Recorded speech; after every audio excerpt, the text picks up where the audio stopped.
What's up, dudes? Welcome back. I'm over here driving my little niece's first car. She got a Civic, so I gotta do some stuff to it, but that's my project. Let's go.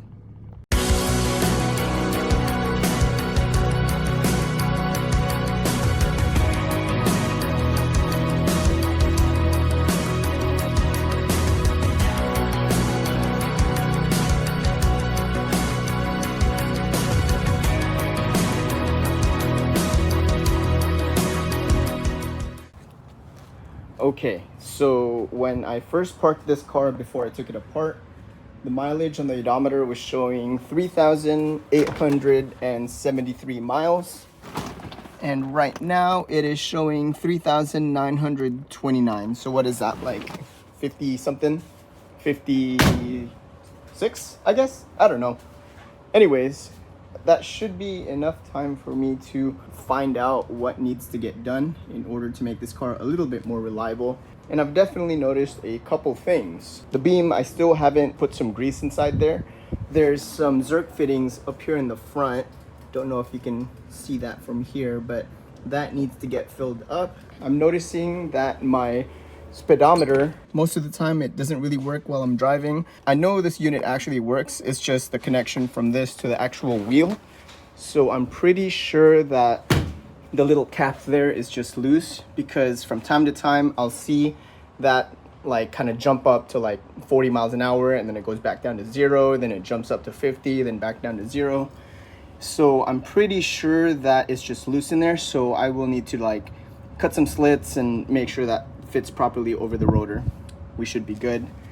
The next one here I want to fix are the center caps, and here it's kind of popping out already, and I did notice that after driving this for a while, this likes to pop out. So I want to take out this wheel and kind of expand the metal on the inside so that it grabs this wheel a little bit better. And let's see, what else do I need to take care of? I think everything else is okay. So I will probably just get started on doing all the little things just to get this thing going.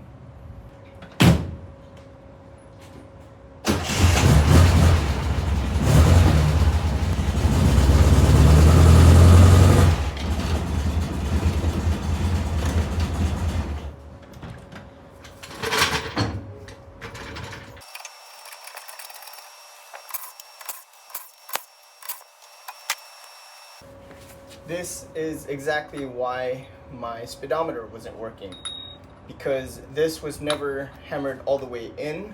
I mean, I tried to actually hammer it in, but for some reason it just keeps popping out. I think maybe just the OD of this diameter here on the new rotor, maybe a little bit too small. So either I shave down a piece of this, or I cut a couple slits here so that it goes all the way through. And I noticed, man, the paint came off all around here, which means the back of my center cap is probably, oh man, I guess it's not, dang it. It did kind of scratch back here. It's like all over the place. Don't know if you can really see that right there, but got kind of chewed up. Dang it, that sucks.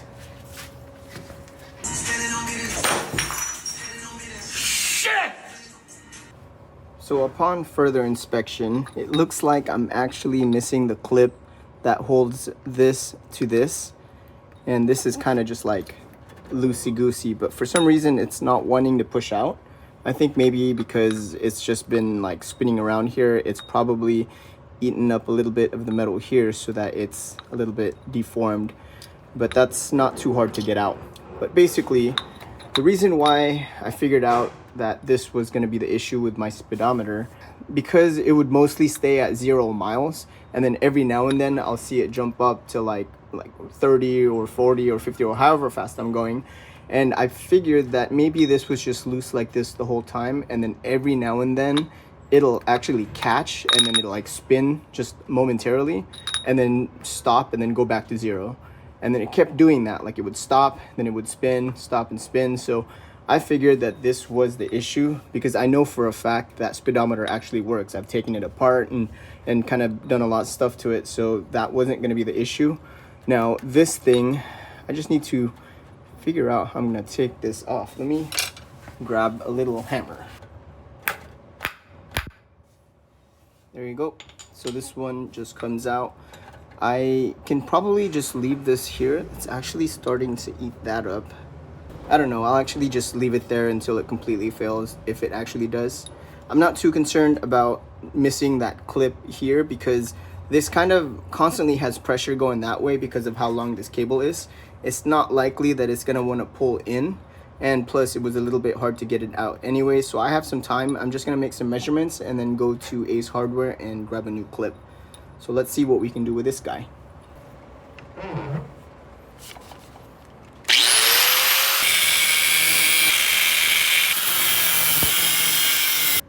Here we have the new cap with the slits. I put 4 here. I don't know if it's necessary to actually do 4. Maybe I could have gotten away with just 2 or maybe just 3.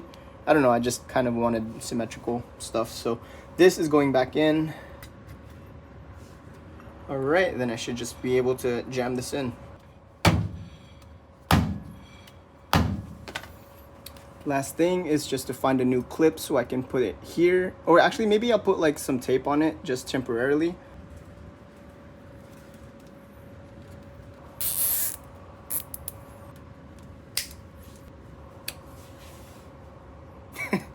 All right, maybe that will hold up actually. I'll just have that temporarily until I can get a new clip. Moving on to this side here on the passenger side, this is the one with the loose center cap, so this wheel needs to come off.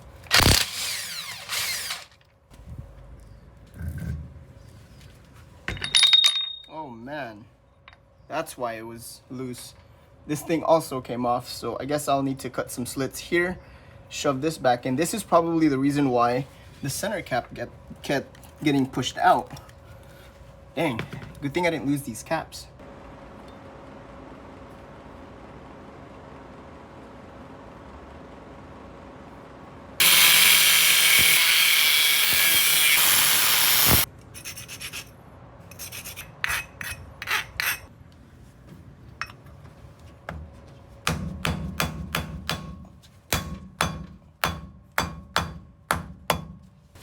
You can actually see all of the carnage that happened here on the inside. Dang it, man, this really sucks. I just got these wheels powder coated.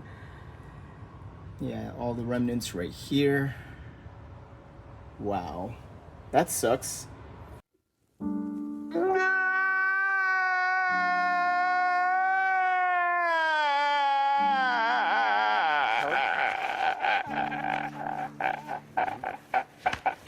Before I put these wheels back on, I do actually need to grease some nipples. Beam nipples, guys. Get your mind out of the gutter. So on the front beam, there's a total of 4 Zerk fittings, or as Volkswagen likes to call them in the actual manual, nipples for some reason. There's a total of 4 of them, 2 on the bottom and 2 on the top. You can see this one here on the front side of the passenger side. On the driver's side, it's in the back side over here. And those fittings are, let's see, it is a size 7 for this one. And the ones on the tops are here. You'll see it kind of hidden in the beam clamp right there. I don't remember what size that is. If it's not a 7, it may be something similar. But there's that one, and then the other one on the other side over there somewhere. Right there. So basically, you just loosen these nipples, and then I have this grease gun right here, along with some silicone, or not silicone, grease. I have premium red grease. Everybody I spoke with suggested using the red ones for some reason. I don't know, but this is the gun that is gonna pump the grease in through those nipples. While I'm down here and pointing in this direction, this beam clamp has definitely seen some better days. Yeah, this car is pretty low. I do plan on eventually doing the beam shave. For now, I think because I got these new old stock rubbers, it was kind of tight to get this in, so I want the rubbers to actually like settle down, and then maybe after the Type 3 rally I will take this out chop this off here, like the beam shave that's shown on the wagon's channel, then that will clamp through here, and I will have just a little bit better clearance here, because this is completely unacceptable. Yeah, that's scary.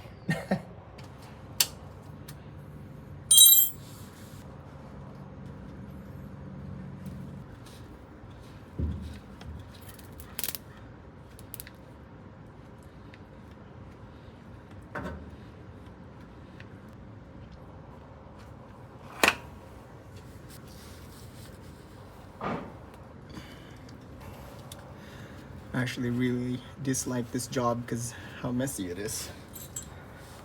But basically you just keep pumping grease here until you start seeing some of the old grease come out of here. Once that's done, you just tighten this back up. There you go. Wipe everything away and then do that 3 more times. This is now the driver's side, and it's most likely gonna be equally as messy.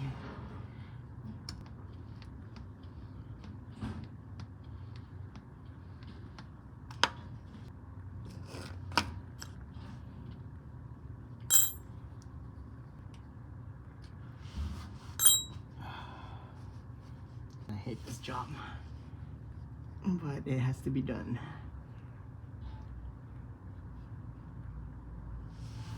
For the tops, I found it a lot easier to do this from here where the wheel is instead of down at the bottom.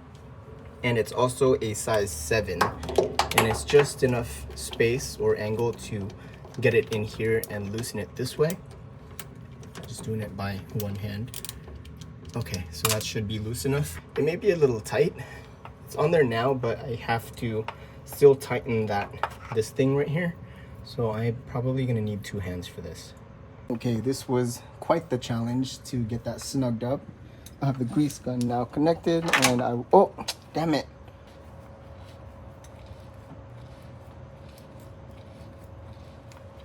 One-handed guy, superhero type.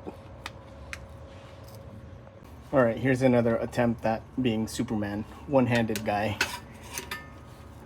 If you've done this before, you'll know this is a very, damn it. Yeah, this sucks. Yeah, definitely gonna just do this off camera. Oh, whoa, I'm dropping my phone. Okay, I can at least show some proof that this is now fully greased. Just gotta wipe all this stuff away now. Ew. Ew. What'd you eat? Wheels are back on, and I just have to put it back on the ground. So I think that's gonna be pretty much it. I knew this was going to be kind of a short video. I just wanted to do a quick little update after driving for about 50 miles or so. So far, the only things I've noticed was just the squeaky beam. I've taken care of that with greasing the beam. The speedometer wasn't working. I figured that out. It was just the cap. And then the center cap over here, again, was also because of that inner cap that was kind of pushing it out. So hopefully that doesn't become a problem again. So I'm going to put this back on the ground, take it around for a spin, and see how she feels.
All right, driving around the neighborhood.